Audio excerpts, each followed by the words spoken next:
Hello learners, welcome to my channel enlightened knowledge. आज हम discuss करने जा रहे हैं एक नए टॉपिक के बारे में और वो है आपका वेजेस चैप्टर।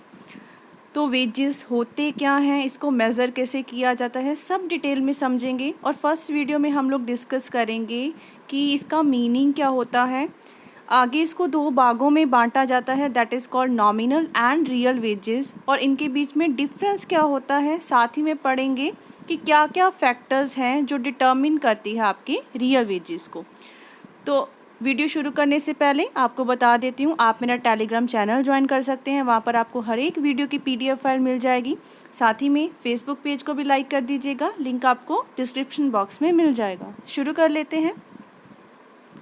सबसे पहले समझते हैं कि वेजेस होती क्या हैं। हम अगर बेसिकली रियलिटी की बात करें तो वेजेस हम लोग किसको कहते हैं, मजदूरी को। जैसे कोई काम कर रहा है, उसके बदले में हम उसको कुछ सर्विस की कुछ रिवॉर्ड देते हैं, तो उसको हम लोग वेजेस कह देते हैं। लेकिन इकोनॉमिक्स में वेजेस इतना सिंपल नहीं है, it is a broad concept जिसको हम लोग अलग अलग डेफिनेशन से देखते हैं। इसी तरीके से आपके नॉमिनल वेजेस होते हैं और रियल वेजेस होते हैं। तो जो वेजेस है वो जस्ट मनी से रिलेट नहीं करता कि हमने किसी पर्सन को कितने रुपीस दिए हैं। जो उस वेजेस को अर्न करने के पीछे जो हमारी स्ट्रेंथ लगी है, फिज़िकल मेंटल जो भी हमारी एक्टिविटीज़ हुई हैं, उसको भी हम वेजेस में लेकर चलते हैं। कि क्या वेजेस अगर आप दे रहे हो किसी वर्कर को, तो किस बेसिस पे दे रहे हो, कि कितने घंटे उसने काम किया या आपका कितना काम पूरा करके दिया है। तो वो सब कंडीशंस क्या है, वेजेस को डिटरमिन करने में हेल्पफुल होती है। सो समझ लेते हैं अब हम लोग। Price paid for the use of labour is called the wages in economics. तो हम लोग क्या करते हैं, लेबर का यूज़ करके उसके बदले में उसको जो प्राइस पे करते हैं उसको क्या कहा जाता है, वेजेस। जो टर्म लेबर है इकोनॉमिक्स में refers to all those mental and physical activities which are undertaken to earn income. Labour क्या होता है, जो सब कुछ करता है, मतलब मेंटल फिजिकल एक्टिविटीज़ करता है ताकि वो कुछ इनकम को अर्न कर पाए। सो दस the term wages has wide connotation. इसका मतलब जो वेजेस के टर्म है वो जस्ट इसका एक सिंपल मीनिंग नहीं है, इसके एक वाइड कॉनोटेशन है। मतलब और भी बहुत सारे इसके मीनिंग निकाले जा सकते हैं, हम लोग एक्सप्रेस कर सकते हैं इसको एडिशनली वे में। So it includes different types of payment made to all types of labour. अब अलग अलग तरीके की पेमेंट्स करते हैं हम, जैसे वेजेस पर आर के हिसाब से, डे के हिसाब से, मंथली सैलरी देना, या लॉयर या डॉक्टर की कुछ फ़ीस वो भी वेजेस होती हैं। कोई डोमेस्टिक सर्वेंट आपके घर काम कर रहा है, वो भी उसको कुछ पे करना, दैट इज़ ऑल्सो वेजेस। अब देखो, if a labourer is paid wages for its services on the basis of the time period. अगर हम एक लेबरर को उनकी वेजेस टाइम के अकॉर्डिंग पे कर रहे हैं, एग्जाम्पल देखो, हम 200 रुपये पे करते हैं एक वर्कर को अगर वो 8 घंटे एक दिन के काम करता है। मजदूरी है, दिहाड़ी है, दैट मीन्स एक दिन में अगर वो 8 घंटे काम करता है तो हम उसको कितनी पेमेंट करते हैं, 200 रुपीज़, और इसको क्या कहा जाता है, टाइम वेज। लेकिन जब हम देखते हैं कि उसने कितनी चीज़ें हमें प्रोड्यूस करके दी, ठीक है, if the wages are paid on the basis of number of units produce. Example देखो, 200 रुपये पे करने एक कारपेंटर को एक टेबल बनाने के लिए। अब वो टेबल बनाने में 2 घंटे ले, 1 घंटे ले, ठीक है, या फिर पूरा दिन ले लेकिन उसको पेमेंट कितनी करेंगे, 200 रुपये। और इस चीज़ को अगर हम लोग देखें तो इसको क्या कहा जाता है, पीस वेज, ठीक है, PIECE। तो पहला आपका टाइम वेज होता है, दूसरा आपका पीस वेज होता है। अब इकोनॉमिस्ट के द्वारा क्या क्या डेफिनेशंस दी गई हैं। In the words of Professor Benham, a wage may be defined as a sum of a money paid under contract by an employer to a worker for services render. एक wage क्या होता है, money का सम है जो हम एक employer को देते हैं उसकी सर्विसेज के बदले। According to Professor MC Connell, wages और wage rate are the price paid for the use of labour. तो सेम डेफिनेशंस हैं, अलग अलग तरीके से डिफ़ाइन किया गया है। नेक्स्ट पढ़ते हैं नॉमिनल एंड रियल वेजेस के बारे में। ये बहुत इंपॉर्टेंट कंसेप्ट है, पहले इसको समझना ज़रूरी है कि नॉमिनल और रियल वेजेस में क्या डिफरेंस होता है। मीनिंग देखते हैं। Nominal wage refers to those wages which are paid to the workers in terms of money. अगर हम वर्कर को उसके मनी से पे करते हैं, कुछ पैसे देते हैं, that is called the nominal wages. Example, a labourer gets ₹200 per day. ठीक है, एक लेबर को कितने रुपए मिल रहे हैं? 200 रुपये पर दिन के। And a college lecture ₹16,000 per month. और एक कॉलेज लेक्चर को अगर 16,000 रुपये एक महीने के मिल रहे हैं तो उसको हम लोग क्या कहते हैं? Wages in terms of money. Money के हेल्प से कैलकुलेट किए अपने वेजेस। ये एग्जाम्पल्स किसकी है? नॉमिनल और मनी वेजेस की। So according to Whitehead, money wages refer to actual money, असल में कितनी आमदन प्राप्त हुई, actual money earned by the worker. So this nominal wages का मतलब है amount of money which a labourer get, कितना पैसा एक लेबरर को मिला है। गेट्स पर डे, ठीक है, एक दिन के मिल रहे हैं, एक वीक के मिल रहे हैं, as per the agreement of the work, जो भी उसका वर्क का एग्रीमेंट होगा उसी हिसाब से, मतलब मनी की फॉर्म में वेजेस को तय करना। सेकेंड बात करते हैं रियल वेजेस की। अब बच्चे रियल वेजेस का मतलब ये होता है that quantities of goods and services which a labourer gets in return for his money wages. अब उसको मनी वेजेस मिल गई। सपोज करो एक वर्कर को 200 रुपया मिल गया। अब वो उस 200 रुपये से कितनी क्वांटिटीज़, कितनी गुड्स एंड सर्विसेज खरीद पा रहा है, उसको क्या कहते हैं? Real wages. असल में उसकी कंडीशन कहाँ तक पहुँची है उसको देखने के लिए हम लोग रियल वेजेस की हेल्प लेते हैं। So in the words of MC Connell, real wages are the quantities of goods and services which one can obtain with his money wages. So real wages क्या हो गया? परचेजिंग पावर हो गया money wages की। मतलब पहले money wages लेंगे, फिर देखेंगे कि उस मनी वेजेस से आप लोग कितनी चीज़ें खरीद पा रहे हो, और वो आपका क्या हो जाएगा? Real veg. So purchasing power of nominal wages is called the real veg. Nominal wages की परचेजिंग पावर, नॉमिनल वेजेस क्या था? मनी की टर्म्स में। अगर 200 रुपया मिला है तो उससे आप कितनी गुड्स एंड सर्विसेज को खरीद पा रहे हो, आपकी परचेजिंग पावर क्या है, उसको हम लोग क्या कहते हैं? Real wages. Difference between money wage and real wage, तो इसमें डिफरेंस वैसे क्लियर हो गया होगा मीनिंग की हेल्प से। So suppose a labourer gets a wage of ₹200 per day.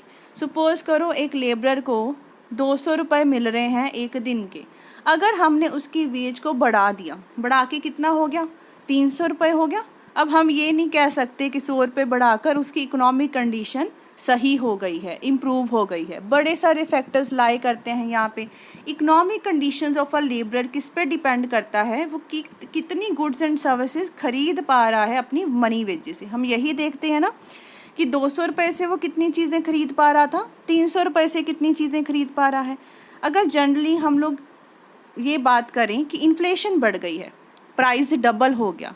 Price double होने का यहाँ मतलब क्या है? 200 रुपये में अगर वो 10 आइटम्स खरीद पा रहा था, अब वहीं 10 आइटम खरीदने में उसको कितने रुपए लगेंगे? 400 रुपये, क्योंकि प्राइस क्या हो गया? डबल हो गया। गुड्स एंड सर्विसेज तो वो क्या खरीद रहा है? उतनी ही खरीद रहा है। यहाँ पे भी वही बात की गई है। अगर जनरल प्राइस लेवल डबल हो गया, then to get the same amount of goods and services as before the laborer will need ₹400। वही same amount goods and services खरीदने के लिए लेबरर को कितने रुपीज़ चाहिए होंगे? 400 रुपये। लेकिन हमने उसको कितना बढ़ाया है? 100 रुपये बढ़ाए हैं ना, पहले 200 था 300 किया। इसका मतलब उसकी इकोनॉमिक कंडीशन में कोई इम्प्रूवमेंट नहीं हुई, बल्कि उसकी जो आर्थिक, जो इकोनॉमिक कंडीशन थी वो डिटोरिएट हो गई है, कम हो गई बढ़ने की बजाय, भले हमने उसके मनी वेजेस बढ़ा दिए। यही तो डिफरेंस है। रियल वेजेस देखेंगे परचेजिंग पावर कितनी है, हम कितने गुड्स एंड सर्विसेज खरीद पा रहे हैं। ये नहीं है कि आपकी आमदन बढ़ गई तो आप कहोगे कि हम लोग ज़्यादा खरीद पा रहे हैं। इसके लिए बहुत सारे फैक्टर्स लाई करते हैं। सो इकोनॉमिक कंडीशन ज़्यादा किससे इन्फ्लुएंस होगी बच्चे? रियल वेजेस से, ना कि मनी वेजेस से। आपकी आमदन बढ़ सकती है, लेकिन आप लोग देखो कि मार्केट में वही आमदन से पहले आप कितनी चीज़ें खरीद पा रहे थे, आमदन बढ़ने के बाद कितनी खरीद पा रहे हो। अगर तो सेम लेवल है तो आपकी इकोनॉमिक कंडीशन में कोई सुधार नहीं हुआ, लेकिन अब अगर इन्फ्लेशन इतनी ज़्यादा बढ़ गई है, आपकी इकोनॉमिक कंडीशन और भी ज़्यादा कम हो सकती है, दैट विल बी डिटोरिएट।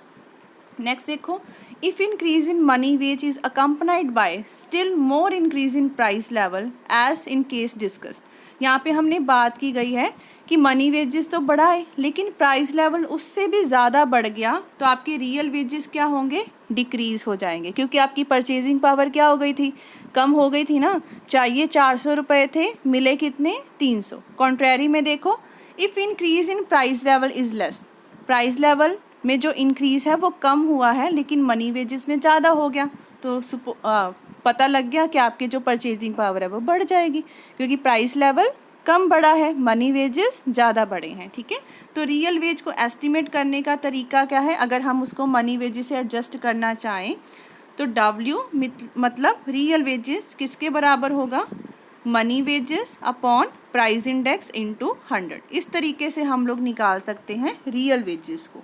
अब नेक्स्ट हम लोग डिस्कस करते हैं कि रियल वेजेस को डिटर्मिन करने वाले क्या क्या फैक्टर्स हो सकते हैं। सबसे पहला फैक्टर है मनी वेज, जो कि हमने पढ़ा है।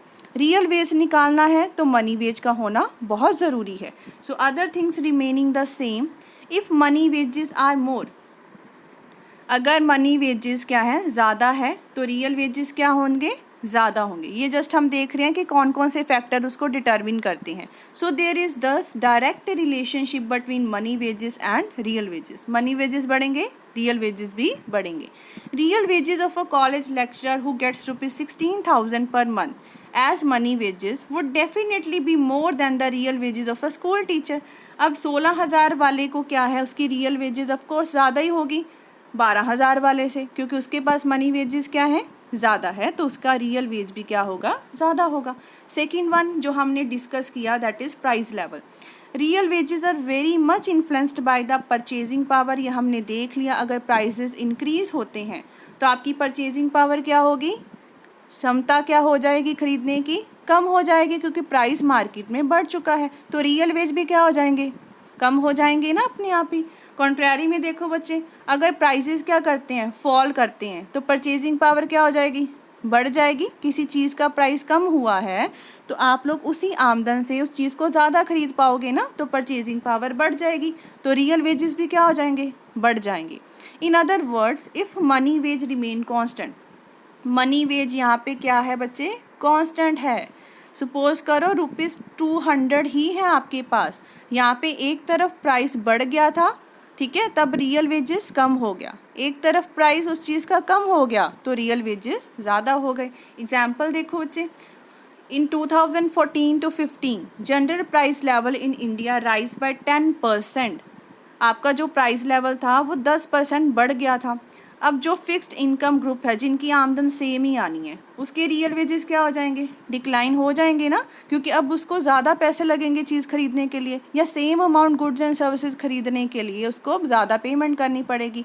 सो they could now get less number of goods and services. अब उसके बच्चे मनी वेजेस सेम है, सपोज करो फिक्स्ड इनकम ग्रुप है 20,000 है, मनी वेजेस सेम है, लेकिन प्राइस बढ़ गया, तो क्या है, अगर वो 10 यूनिट खरीद पा रहा था, आज वो 8 खरीद पा रहा है, तो उसकी जो आपके रियल वेजेस हैं वो कम हो जाएंगी। आपकी मनी वेजेस क्या है, अगर सेम है। Third one is supplementary income. Real wages of an employee will be more if in addition to his fixed money wages he gets supplementary income. उसको अपनी आमदन तो मिल रही है लेकिन और बड़े बेनिफिट्स मिल रहे हैं। अगर उसको बच्चे सप्लीमेंट्री इनकम कहीं और से भी इनकम मिल रही है, जैसे कोई बोनस मिल गया, कोई फ्री अकोमोडेशन, ठीक है, खर्चा नहीं करना पड़ा ना, रहन सहन का खर्चा क्या है, फ्री हो गया, फ्री मिड डे मील्स मिल रही हैं, यूनिफॉर्म, मेडिकल फैसिलिटीज़, एजुकेशन उसकी चिल्ड्रन की फ्री हो गई, या ट्रांसपोर्ट फैसिलिटीज़ फ्री हो गई, तो आप खुद ही बताओ उसकी रियल वेजेस क्या होंगी, इंक्रीज़ ही होगी अपने आप ही, क्योंकि जो खर्चा उसने इस चीज़ों पे करना था वो अब नहीं करेगा, तो उसकी रियल वेजेस बढ़ेंगी। Fourth one is nature of the employment. So real wages of a labourer also depend on the nature of employment, कि आप रेगुलर हो, कैजुअल हो, मतलब कैसी जॉब पे लगे हो, कॉन्ट्रैक्ट बेसिस पे, बहुत सारी चीज़ें होती हैं ना। सो रियल वेजेस एक लेबरर की डिपेंड करते हैं उसके नेचर पे भी। सपोज करो whether the labourer has a regular employment और the casual employment. Real wages देखो किस में ज़्यादा होंगी, रेगुलर में ही ज़्यादा होंगी ना। So real wages will be more if he has regular employment, और रियल वेजेस कम होंगी अगर उसकी कैजुअल एम्प्लॉयमेंट है। एग्जांपल देखो, रियल वेजेस एक पीएन की है, वो गवर्नमेंट जॉब पे लगा हुआ है, परमानेंट एम्प्लॉय है, उसकी रियल वेजेस क्या होंगी बच्चे, ज़्यादा होंगी। लेकिन कैजुअल वर्कर है जो मतलब स्टोन्स वगैरह रोड साइड पे लगा हुआ है। कैजुअल वर्कर कौन से होते हैं, मतलब वर्क एज नीड बेसिस, जब उसकी ज़रूरत थी हमने उसको बुला लिया, काम करवा लिया, तो उसमें उसके रियल वेजेस क्या होंगे, कम ही होंगे ना। एक रेगुलर एम्प्लॉय है, एक आपका कैजुअल वर्कर है। Fifth one, hours of the work. If a laborer gets the same amount of money wages as the other laborers by working for less number of hours than the latter, then his real wages will be more. एक labourer है, उसको money wages क्या मिल रही है, same मिल रही, लेकिन एक बंदा 500 रुपये सपोज करो मनी वेजेस दोनों को मिल रही है। एक बंदा 8 घंटे काम कर रहा है, दूसरा 6 घंटे काम कर रहा है, 4 घंटे काम कर रहा है, उसको भी कितने मिल रहे हैं, 500। तो रियल वेजेस किसकी ज़्यादा होगी, जो 6 घंटे काम कर रहा है उसकी ही ज़्यादा होगी ना, क्योंकि उसने उससे कम घंटे काम किया, लेकिन आमदन क्या है, वेजेस क्या है बच्चे, उतनी ही मिली है। It is so because in the saved hour, suppose इसके पास 6 घंटे में उसको 500 रुपया मिल रहा है, 2 घंटे बच गए, उसने अपना क्या किया, सेव्ड आवर में कुछ और काम कर लिया, जिसके मनी वेजेस क्या है, और भी बढ़ गए, तो उससे वो ज़्यादा गुड्स एंड सर्विसेज भी खरीद सकता है, तो अपने आप ही उसकी रियल वेजेस क्या हो जाएंगी, ज़्यादा हो जाएंगी। सिक्स्थ है आपका वर्किंग कंडीशन कैसी है, जहाँ पे एक लेबरर काम कर रहा है। रियल वेजेस एक लेबरर की that is working in a clean and healthy environment, उसकी रियल वेजेस क्या होंगी, ज़्यादा ही होंगी। और एक ऐसा पर्सन जो डर्टी अनहेल्दी सराउंडिंग्स में काम कर रहा है, भले उसकी money wages, even when the money wages of both are same, money wages same है दोनों की, लेकिन एक पर्सन एक अच्छे इन्वायरमेंट में काम कर रहा है, दूसरा एक अनहेल्दी सराउंडिंग्स में काम कर रहा है। तो जो अच्छे इन्वायरमेंट में काम करेगा, एक हेल्दी इन्वायरमेंट में काम करेगा, वो क्या होगा, फिजिकली फिट हो। अब वो वर्कर क्या है, फिजिकली फिट है, उसको मेडिसिन पे खर्चा नहीं करना पड़ेगा, ठीक है, अपनी मेंटल हेल्थ पे खर्चा नहीं करना पड़ेगा, तो उसके पास पैसे क्या हो जाएंगे, बच जाएंगे। वो ज़्यादा कंफर्ट लेवल, नेसेसिटीज़ पे अपनी चीज़ें स्पेंड कर सकता है, जिससे वो हेल्दी रह सकता है और एफिशिएंटली काम भी कर सकता है, तो उसकी रियल वेजेस क्या हो जाएंगी, बढ़ जाएंगी। अब सेवन्थ बात करते हैं, that is trade expenses. If a worker is bound to spend a part of his money wages on trade expenses, his real wages will fall. Suppose करो कोई काम कर रहे हैं, उस पर हमें खर्चा आ रहा है, बाद में भी कोई ना कोई खर्चा आ रहा है उस काम करने पे, तो हमारे जो रियल वेजेस क्या हो जाएंगे, कम। एग्जाम्पल देखो, एक कॉलेज लेक्चरर है और एक बैंक अकाउंटेंट है, उसकी मनी वेजेस सपोज करो सेम है, लेकिन एक कॉलेज लेक्चरर जो होता है उसको अपने सब्जेक्ट में एक्सपर्ट होने के लिए या बच्चों को पढ़ाने के लिए बुक्स पे पैसा खर्च करना पड़ता है, लेकिन एक बैंक अकाउंटेंट को क्या है, ऐसा कुछ खर्चा नहीं करना पड़ता। इसका मतलब जो एक कॉलेज लेक्चरर है उसके रियल वेजेस क्या हो जाएंगे, कम हो जाएंगे एक बैंक अकाउंटेंट से, क्योंकि उसको ऊपर से थोड़ा और खर्चा करना पड़ रहा है, जिससे उसकी रियल वेजेस फॉल हो जाएंगी। नेक्स्ट बात करते हैं period and cost of training. जैसे प्रोफेशनिस्ट है, डॉक्टर्स, इंजीनियर, प्रोफेसर, लॉयर्स हो गए, get preference at the time of employment, उनको प्रेफरेंस मिलती है, ठीक है, कुछ डिपार्टमेंट्स में काम करने के लिए, तो वो क्या करते हैं, इंजॉय करते हैं इकोनॉमिक सिक्योरिटी को, so they will thus be able to get more goods and services and their real wages will be more, क्योंकि प्रेफरेंस मिलती है कि कितना आपने किसी चीज़ को टाइम दिया, ट्रेनिंग में खर्चा किया, हम लोग एक्सपर्ट बन चुके हैं, तो हमें क्या है, प्रेफरेंस मिलती है, जिससे इकोनॉमिक सिक्योरिटी बढ़ जाती है, रियल वेजेस भी ज़्यादा होती हैं। नाइन्थ है आपका employment of dependents. Wards and dependents of those serving in army, जैसे किसी के फादर हैं, कोई भी है, ब्रदर है, वो आर्मी में लगा हुआ है, रेलवेज़ में लगा हुआ है, तो उनको भी एम्प्लॉयमेंट के टाइम पे क्या मिलता है बच्चे, डिपार्टमेंट्स में प्रेफरेंस मिलती है, तो उनको भी क्या होता है, enjoy that greater economic security, same level हो गया, सो उनके वो भी ज़्यादा गुड्स एंड सर्विसेज खरीद सकते हैं, उनकी रियल वेजेस भी ज़्यादा होंगी। फिर है prospect of the future promotion. Money wages में be low initially in a particular job, अभी हम जॉब पे लगे हैं, वहाँ पे हमारी मनी वेजेस कम हो सकती हैं, लेकिन हमें पता है कि हमारा फ्यूचर क्या होगा, ब्राइट होगा, वहाँ पे प्रमोशंस होती हैं, तो उस पर्सन के पास क्या होगी, रियल वेजेस ज़्यादा होगी। 11th is the social status. Money wages of a head clerk in a government office and a sub inspector. अब एक हेड क्लर्क है, एक सब इंस्पेक्टर है, मनी वेजेस सेम है, लेकिन सोशल स्टेटस जो सब इंस्पेक्टर का है वो हेड क्लर्क से क्या है, ज़्यादा है, तो उसकी रियल वेजेस क्या होंगी, ज़्यादा होंगी। किसकी, सब इंस्पेक्टर वाले की, क्योंकि वो हमारे स्टेटस पे भी डिपेंड करता है कि कैसी हम नौकरी कर रहे हैं। भले मनी वेजेस सेम है, तो यहाँ पे स्टेटस काम करेगा और आपकी रियल वेजेस क्या होगी, ज़्यादा होगी। तो ये थे हमारे जो फैक्टर्स जो डिटर्मिन करते थे रियल वेजेस को, रियल वेज कहाँ ज़्यादा होती है, कहाँ कम होती है। नेक्स्ट वीडियो में डिस्कस करेंगे theories of the wage determination. अभी हमने बेसिक पढ़ा है कि क्या क्या चीज़ें यहाँ पे ध्यान में रखनी है। तो अगर वीडियो हेल्पफुल लगी हो, चैनल को ज़रूर सब्सक्राइब कीजिए, like share and comment and press the bell icon, ताकि हर वीडियो की नोटिफिकेशन आपको टाइम टू टाइम मिलती रहे। Thank you.